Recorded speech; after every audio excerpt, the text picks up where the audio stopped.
Bientôt fini le nouveau générique. Mec. Hein quoi? Le générique, ton boulot quoi. Oh ça va, ouais c'est bon, c'est fini, calme-toi. Ouais, on va parler de quoi, frère? On va parler du 20e siècle comme à chaque fois. Oui. Par contre, Michael, explique-moi pourquoi ils sont comme ça. Tu peux me dire? Oh, ça va. Je t'ai dit que je pouvais séparer de toi des parties de ta personnalité pour les épisodes. C'est pas ma faute si ta personnalité est aussi conne et chelou. Bon, écoute, j'accepte le monteur parce que quand j'ai la flemme, bah c'est pratique.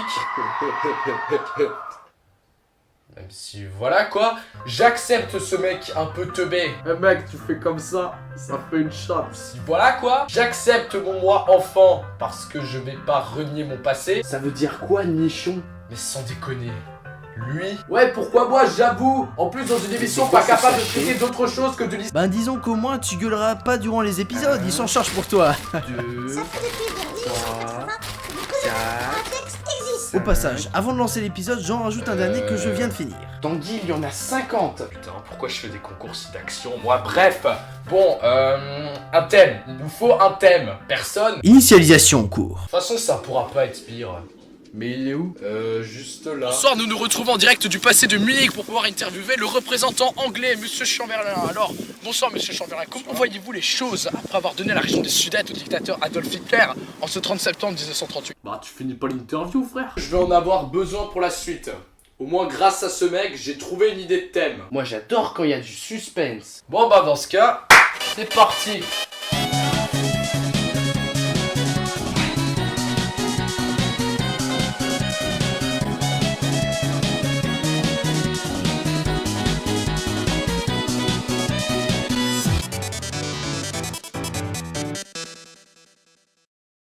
Salut les chroniqueurs et bienvenue dans ce premier épisode de la saison 2 des chroniques historiques. On a été long mais vous en faites pas, on est enfin de retour. Ouais, pas aussi long qu'entre les deux derniers épisodes.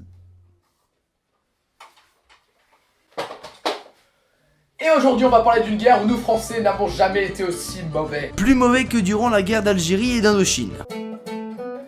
Plus mauvais que durant la bataille de Waterloo. Plus mauvais que durant la Coupe du Monde de 2010. Et on sait que c'était mauvais. Tellement mauvais qu'on n'a même pas appelé ça une guerre, mais une bataille. La bataille de France de 1940. Ça fait baiser frère, littéralement. Et quand je dis littéralement, vous allez comprendre la subtilité. Si mauvais que nous sommes obligés de retourner une année avant, lorsque la France déclare la guerre à l'Allemagne, le 3 septembre 1939. Il était d'ailleurs temps, parce que bon, les Anglais et les Français n'ont tellement pas porté leur balls que quelques années auparavant, en 1838, eh ben, il s'est passé ça. L'Autriche, la région des Sudètes, puis toute la Tchécoslovaquie, a été annexée par Hitler, sans que la France, qui était considérée comme la première puissance militaire au monde, et les Anglais, première puissance maritime, ne réagissent. Mais pourquoi personne n'a attaqué l'Allemagne à ce moment? Bien c'est simple. Toi, mais reconnecte-toi, bordel! Bonsoir, nous nous retrouvons en direct du passé de Munich pour pouvoir interviewer le représentant anglais, Monsieur Chamberlain. Alors, bonsoir Monsieur Chamberlain, comment voyez-vous les choses après avoir donné la région des Sudètes au dictateur Adolf Hitler en ce 30 septembre 1938? Mes amis, c'est la deuxième fois de notre histoire qu'un premier ministre anglais revient d'Allemagne en apportant la paix dans l'honneur. Rentrez dans vos maisons et dormez paisiblement. Merci Monsieur Chamberlain, et nous allons tout de suite retrouver votre collègue, le représentant français, qui est directement dans son avion pour Paris. Oh les cons, s'ils savaient. Il a dit quoi? À vous les studios. En tout cas, je trouve qu'Hitler est un gentleman. Une question existentielle Laquelle? se pose. Vos dirigeants, est-ce qu'ils étaient plus cons à cette époque Mais ou on aujourd'hui? parlait de la bataille de France, non? Exact, mais avant on va parler de la première phase de la guerre côté français. La drôle de guerre. MDR. Parce qu'il s'est passé quoi du 3 septembre 1939 au 10 mai 1940? Eh ben, rien. Ou presque. Ne pas s'énerver. Une attaque est lancée sur la Sarre dès le 7 septembre, nous faisant avancer en 10 jours de 10 km. Mais on a été arrêté après.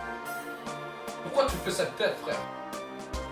L'offensive s'arrête, et en plus elle n'avait concerné que 9 des 102 divisions françaises. Ah, Hitler. Alors, ils sont toujours pas couchés.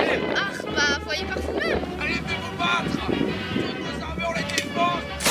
Mais pourquoi ils n'attaquent pas? On est 2 fois moins nombreux. Et puis la moitié de notre armée est à l'est. Je sais pas, à ce qui paraît, ils pourraient réussir à capturer toute l'armée allemande complète. Ce qui est plutôt vrai pour le moment. Qu'est-ce que vous allez faire? Allez, venez. Qu'est-ce que vous allez faire? Mais pourquoi nous ont-ils déclaré la guerre? À ce qui paraît, ils devaient déclarer la guerre pour ne pas donner l'impression d'abandonner les Polonais. Mais pourquoi ont-ils lancé l'offensive pour s'arrêter juste après? À ce qui paraît, ils sont juste cons. Et les Français, à partir du 20 octobre, alors que toute la Wehrmacht est en Pologne, se barrent. Ils se tirent d'Allemagne. Mais pourquoi ils font ça? Ouais, mais je comprends pas, il y avait l'arche de quoi squatter là.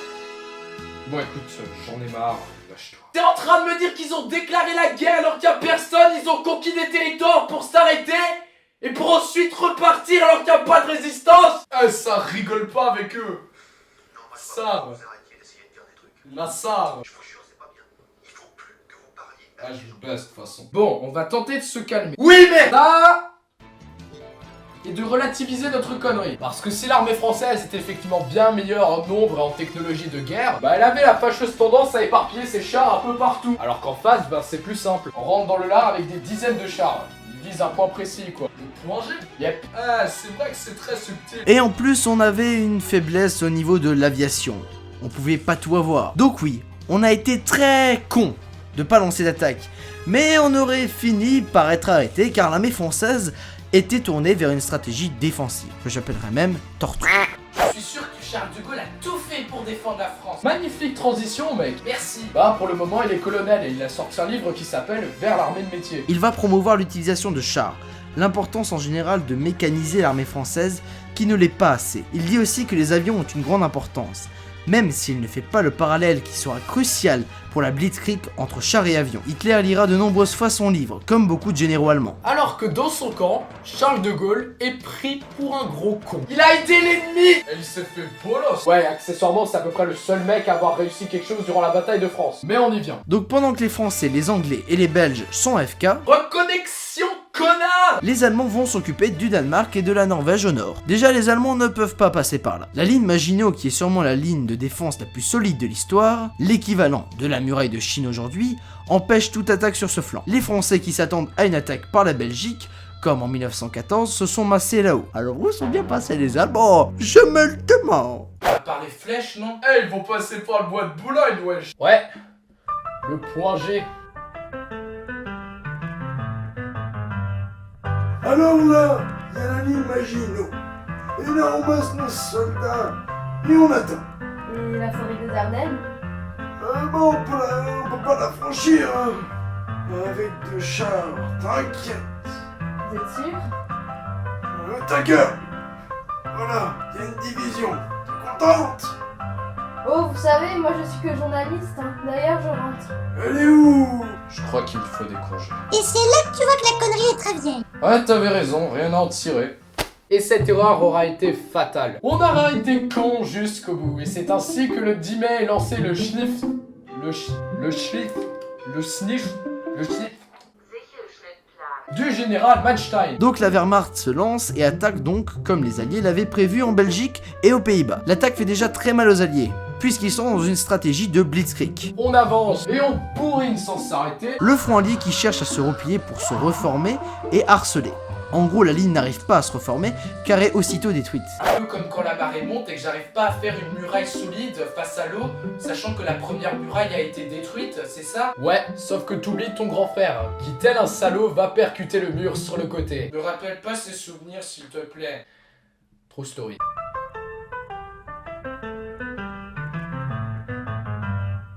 Monsieur, nos forces sont malmenées en Belgique et les Pays-Bas ont capitulé. Que pensez-vous adapter comme stratégie dorénavant? Nous allons recevoir des renforts de la 7ème armée, qui viendra en renfort de nos troupes pour contenir les Allemands au nord. Ah, les troupes qui défendent le massif des Ardennes? Oui, c'est ça, pourquoi?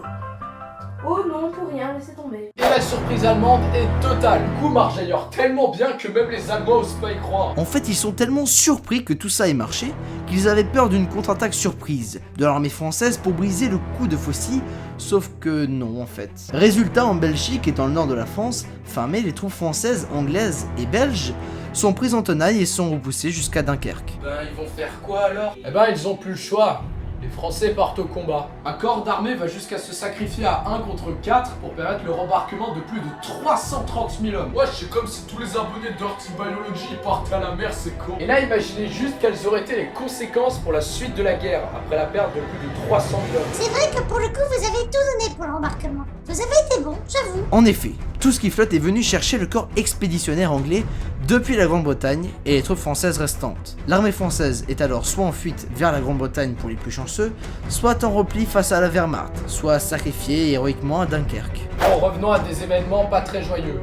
Pardon, encore moins joyeux. Alors que les Français sont 100 000 à s'être enfuis pour l'Angleterre et que la moitié de l'armée, La putain de moitié réquisitionnée pour défendre la ligne Maginot. Mais t'es sérieux? Ce génie stratégique me manque déjà. Le reste se replie d'abord sur Paris, puis sur Orléans, qui constituera la dernière ligne de défense avec la Loire. Paris est déclarée ville ouverte, car lorsque l'on voit le sort qui a été réservé à Varsovie, on comprend que les dirigeants militaires étaient pas trop chauds à rester défendre la ville des bombardiers allemands. Le 14 juin, les Allemands entrent dans Paris, capitale française connue mondialement. et là les Français sont sur la Loire, déprimés, près de la défaite. Anglais, c'est quoi là? Souviens-toi de nos ancêtres. Sur ce fleuve, à défendre Orléans, devait protéger la ville de la menace liée contre la France. C'était les Anglais. Aujourd'hui, c'est les Allemands. Ils ont fait quoi, Orléans?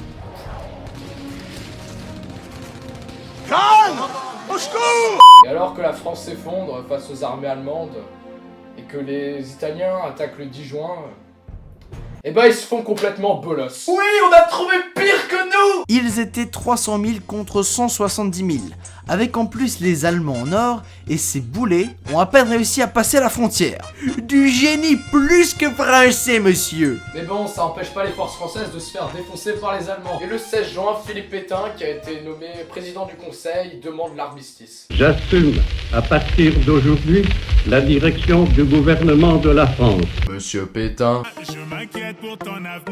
Contre un ennemi supérieur en nombre et en armes. Sûr de la confiance du peuple tout entier, je fais à la France le don de ma personne pour atténuer son malheur.